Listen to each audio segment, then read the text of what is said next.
Breaking news చూస్తున్నాం. Johnny master కు court 14 రోజుల రిమాండ్ విధించింది. తాను ఎవరిపైనా లైంగిక వేధింపులకు పాల్పడలేదని జానీ మాస్టర్ అన్నారు. పోలీసుల విచారణలో తనపై వచ్చిన ఆరోపణలకు జానీ సమాధానమిచ్చారు. కావాలనే తనపై ఫిర్యాదు చేశారని అన్నారు. న్యాయ పోరాటం చేసి నిజాయితీగా బయటకు వస్తానని తెలిపారు జానీ.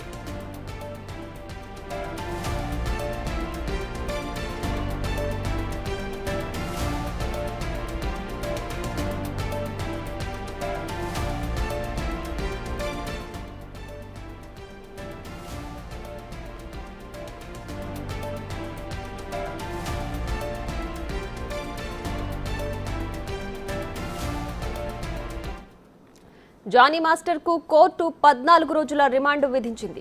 తాను ఎవరిపైనా లైంగిక వేధింపులకు పాల్పడలేదని జానీ మాస్టర్ అన్నారు.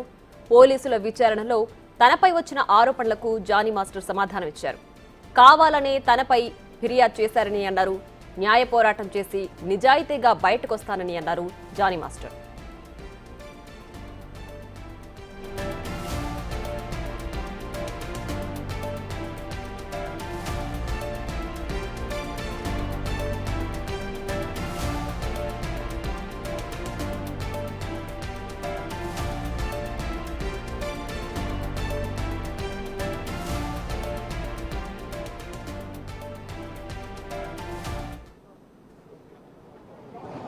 కొంచెం సైడ్ ఏంటి పాప సైడ్ జైలు చేస్తున్నాడు.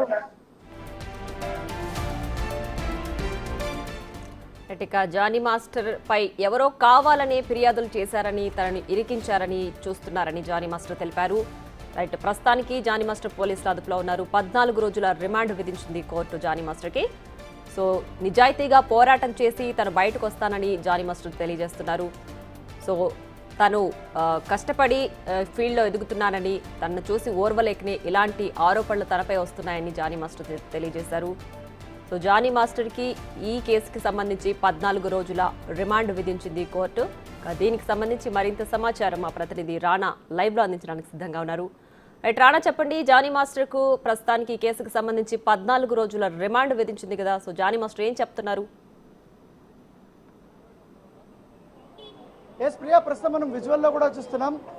జానీ మాస్టర్ సంబంధించినటువంటి సతీమణి సుమలత బయటకు వస్తుంది. మీడియాని అడ్రస్ చేస్తున్నటువంటి ఆ సిచ్యువేషను, ఆమె మాట్లాడుతుందా లేదనేది కూడా ఒకసారి అర్థంగా మీడియా ప్రతినిధులంతా కూడా గుమికూడారు. అయితే ఆమె మాట్లాడడానికి నిరాకరిస్తుంది. సో ఇప్పుడే జానీ మాస్టర్ని 14 రోజుల పాటు రిమాండ్కి తరలించినటువంటి పరిస్థితి కనపడుతుంది. ఆయన ఇప్పుడే చర్లపల్లి జైలుకి తీసుకెళ్తున్నారు. మీడియా ప్రతినిధులందరూ కూడా ఆమెను చుట్టుముట్టారు. కాకపోతే ఇప్పటి వరకు ఈ ఇంటిపైన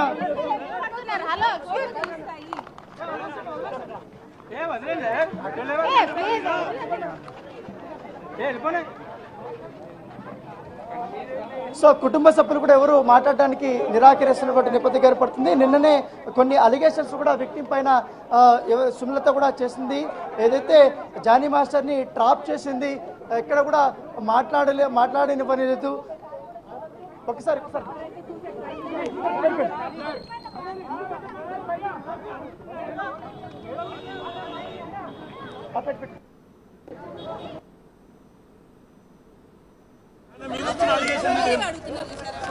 ఏదన్నా కోర్టులో ఫైట్ చేస్తారు. ఇప్పుడు 14 రిమాండ్ విధించింది కదా, ఇప్పుడు ఒకవేళ తప్పు చేయకపోతే రిమాండ్ విధించింది కదా. 4 రోజుల పాటు కూడా రిమాండ్ విధించారు. ఇప్పటికే జైలు అయితే మొదటిగా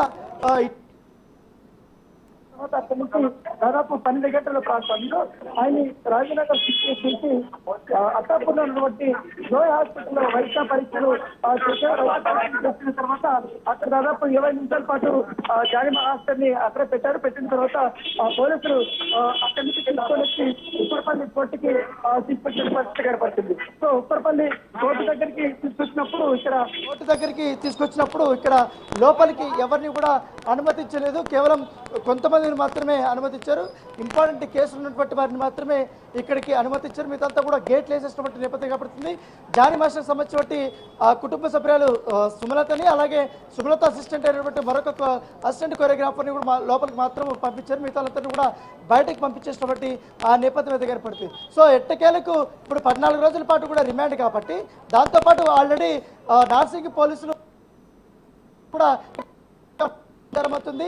రేపు అది విచారణకు రాబోతుంది. రేపు వాదనలు జరగబోతున్నాయి. సో ఈ వాదనలో జానీ మాస్టర్ తరపు న్యాయవాదులు ఏం చెప్తారనేది కూడా ఒక ఆసక్తికరమైన పరిణామం. దాంతోపాటు రేపు కస్టడీకి ఎన్ని రోజుల పాటు కూడా కోర్టు అనుమతిస్తుంది అనేది కూడా ఒక ఆసక్తికరమైనటువంటి పరిణామంగానే మనం చూడొచ్చు. ఎందుకంటే పోలీసులు మాత్రం 7 రోజుల పాటు కూడా కస్టడీ కోరుతూ కూడా వాళ్ళు పిటిషన్ వేయబోతున్నారు. సో 7 రోజులు మాత్రం కస్టడీకి అనుమతిస్తే మాత్రం అనేక కీలకమైనటువంటి అంశాలు తెరపైకి వచ్చే అవకాశం ఉందని కూడా సమాచారం అవుతుంది. ఎందుకంటే ఇప్పుడే విక్టిమ్ నుంచి కూడా అనేక రకాలైనటువంటి ఎవిడెన్స్ కూడా పోలీసులు సంపాదించారు కాబట్టి వాటిని బేస్ చేసుకొని క్వశ్చన్ చేయబడుతున్నట్టుగా మనకు సమాచారం అవుతుంది. ఎందుకంటే ఇప్పటికే ఈ ఉప్పరపల్లి కోర్టు దగ్గర అనేక ఇతర కేసులు కూడా ఉన్న నేపథ్యంలో ఒక్కసారిగా జానీ మాస్టర్ని ఇక్కడ తీసుకొస్తున్నారు కోర్టు దగ్గరికి అని తెలియగానే ఒక్కసారిగా ఇక్కడ పెద్ద ఎత్తున కూడా ఇతర కోర్టుకు సంబంధించిన మనుషులు కానీ అదే ఇక్కడ ఉన్నటువంటి స్థానికులు వీళ్ళందరూ కూడా వచ్చేయడం జరిగింది. కాసేపు ఇక్కడ ఒక గందరగోళం అనేది కొనసాగింది. అంటే ఎవరు ఎందుకు వస్తున్నారో తెలియట్లేదు. ఎందుకు లోపల వెళ్ళడానికి వాళ్ళు ప్రయత్నించారు. అయితే కోర్టు లోపలికి వెళ్ళడానికి ఎవరికి కూడా పర్మిషన్ లేనటువంటి సిచ్యువేషన్ అయితే కనపడుతుంది. ఏంటనేది కూడా ఇప్పుడు లాయర్ కూడా కొంతమంది మాట్లాడడానికి వారు వస్తున్నారు. అఫీషియల్గా ఏంటి అనేది ఏంటండి ఏంటంటే 14 days కన్ఫర్మా? 310 వరకు కోర్టు జ్యుడిషియల్ రిమాండ్ ఇచ్చింది. చెంచల్ కూడా తీసుకోపోయారు. చంచల్ కూడా మేము మిగతా కోర్టుని యాజ్ పర్ లా ప్రకారం ప్రొసీడ్ అవుతాం అంతే. పోక్సో యాక్ట్ ఉంటుందండి, ఇక్కడ ఉండదు బెయిల్, డిస్ట్రిక్ట్ కోర్టుకి వేయాలి. పోక్సో రంగారెడ్డి కోర్టు ఉంటుంది, ఈ కోర్టు జ్యుడిషియల్ కాదు. ప్రజెంట్ అంతవరకు చెప్తానండి. దాఖలు చేశారా పోలీసు వాళ్ళు ఏమన్నా? రిమాండ్ చేశారు 310 వరకు, అంతవరకు. సో ఆయన ఇంతసేపు మనం అనుకున్నాం చర్లపల్లి జైలు కాదు, ఏదైతే జానీ మాస్టర్ని చంచల్ కూడా జైలుకి తీసుకెళ్లారు. ఇప్పుడు ప్రస్తుతానికి మాత్రం రిమాండ్ రిపోర్ట్ మాత్రమే రెడీ అవుతుంది. సో ఖచ్చితంగా కూడా మరిన్ని విషయాలు కూడా మేము చెప్తాము. ఇప్పటి వరకు అయితే ఎటువంటి విషయాలు అయితే మేము బయటకు చెప్పలేమనేసి కూడా లాయర్ చెప్తున్నారు. అయితే కస్టడీ పిటిషన్ కూడా వేయబోతున్నట్టుగా ఆయన సూచన ప్రాయంగా చెప్తున్నటువంటి పరిస్థితి అయితే కనపడుతుంది. అయితే జానీ మాస్టర్ సంబంధించిన లాయర్లు కానీ వాళ్ళందరూ కూడా ఇప్పటికే చేరుకున్నారు. బెయిల్ కోసం కూడా వాళ్ళు ప్రయత్నించారు. అయితే ఇది పోక్సో కిందకు వస్తుంది కాబట్టి పోక్సోకి బెయిల్ పిటిషన్ వేయడానికి ఈ కోర్టులో పర్మిషన్ లేదు. సో డిస్ట్రిక్ట్ కోర్టు ఉంది కాబట్టి ఆ రంగారెడ్డి డిస్ట్రిక్ట్ కోర్టులో ఈ బెయిల్ పిటిషన్ వేయబోతున్నారు. లేకపోతే కస్టడీ పిటిషన్ కూడా అక్కడే వేయబోతున్నట్టుగా మనకు తెలుస్తుంది. సో ఏదైనా కానీ ఇప్పుడే ఆయన్ని చంచల్గూడ జైలుకి తరలించడం నేపథ్యం కాబట్టి మరొక 35 నిమిషాల్లో జానీ మాస్టర్ చంచల్గూడ జైల్లోకి ఆయన తరలించబోతున్నారు. ఆయన అక్కడే ఉండబోతున్నారు. సో ఒకవేళ రేపు కానీ కస్టడీ పిటిషన్ వేసిన తర్వాత ఆయన అనుమతిస్తే అక్కడి నుంచి మళ్ళీ ఒకసారి తీసుకొని వచ్చి ఆయన ఎక్కడ విచారిస్తారు? ఎందుకంటే అదొక మరొక కీలకమైన పాయింట్. సేమ్ విచారిస్తుందా, లేకపోతే నార్సింగ్ పోలీస్ స్టేషన్లో విచారిస్తుందా, లేకపోతే రాజనగర్ డీసీపీ ఆఫీస్లో విచారిస్తుందా అనేది కూడా ఒక సందిగ్ధత అనేది మనకు ఉండబోతుంది. సో ఏదమ్మడికని జానీ మాస్టర్ కేసులో దాదాపు 4 రోజుల నుంచి 5 రోజుల నుంచి కూడా ఒక హైడ్రామా నడిచిన నేపథ్యంలో ఎట్టకేలకు ఇవాళ ఆయన జైలుకి పంపడంతో కథ మాత్రం ఇప్పుడు కొంత మాత్రం సుఖాంతమైందని చెప్పుకోవచ్చు. రేపటి నుంచి అసలు